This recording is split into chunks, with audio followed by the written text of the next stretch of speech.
आइए जानते हैं क्या है चारबाग का रहस्य। रात का समय। चारबाग रेलवे स्टेशन पर घड़ी का समय रात के 12 बजा रहा है। स्टेशन लगभग खाली है। एक ठंडी हवा का झोंका बह रहा है। स्टेशन की पुरानी भव्य संरचना एक अजीब सी डरावनी भावना पैदा कर रही है। एक युवा कॉलेज छात्र जो अपने दोस्तों के साथ घूमने के बाद स्टेशन पर अपनी ट्रेन पकड़ने के लिए आया है। ट्रेन का समय 12:30 का है। राहुल अकेला प्लेटफॉर्म नंबर 3 पर बैठा है। उसने देखा कि उसके आसपास कुछ अजीब सा हो रहा है। प्लेटफॉर्म पर लगे पुराने पीले बल्बों की रोशनी मध्यम हो रही है और वहां से अजीब अजीब सी आवाजें आ रही हैं। राहुल सोचता है कि शायद वह थकान की वजह से ऐसा महसूस कर रहा है। कुछ देर बाद उसने देखा कि एक बूढ़ी औरत सफेद साड़ी में बिना चप्पलों के धीरे धीरे चलती हुई प्लेटफॉर्म के दूसरे छोर से उसकी ओर आ रही है। राहुल को यह असामान्य लगा। बूढ़ी औरत की चाल बहुत अजीब थी, जैसे वह हवा में तैर रही हो। उसके चेहरे पर अजीब सी खामोशी थी। राहुल ने घड़ी की तरफ देखा।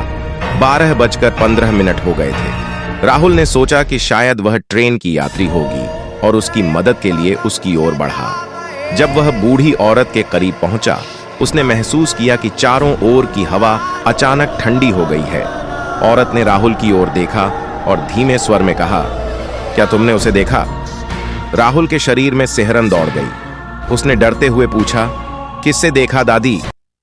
बूढ़ी औरत ने अपनी उंगली प्लेटफॉर्म की ओर इशारा किया, जहां एक अंधेरा कोना था। राहुल ने वहां देखा और उसे लगा कि किसी ने उसे घूरा। जैसे ही उसने ध्यान से देखा, वह आकृति अचानक गायब हो गई। राहुल को अब एहसास हो गया था कि कुछ सही नहीं है। बूढ़ी औरत अचानक हंसने लगी। उसकी हंसी अजीब और खौफनाक थी। राहुल ने पीछे मुड़कर देखा तो बूढ़ी औरत वहां नहीं थी। वह गायब हो चुकी थी। राहुल को अपने कदमों की आवाज सुनाई देने लगी, जैसे कोई उसका पीछा कर रहा हो। उसने तेजी से अपनी ट्रेन की ओर दौड़ लगाई, लेकिन जैसे ही वह ट्रेन के करीब पहुंचा, ट्रेन भी धुआंधार धुंध में बदल गई। राहुल पूरी तरह से आतंकित हो चुका था।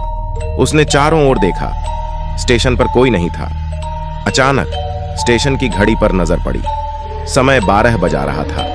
राहुल को समझ नहीं आया कि समय कैसे वापस चला गया। वहां खड़ी हुई ट्रेन फिर से दिखाई दी। इस बार वह दौड़कर ट्रेन में चढ़ गया। जैसे ही उसने सीट पर बैठकर चैन की सांस ली, उसने देखा कि ट्रेन में कोई भी नहीं था, सिवाय उस बूढ़ी औरत के जो उसके सामने बैठी थी।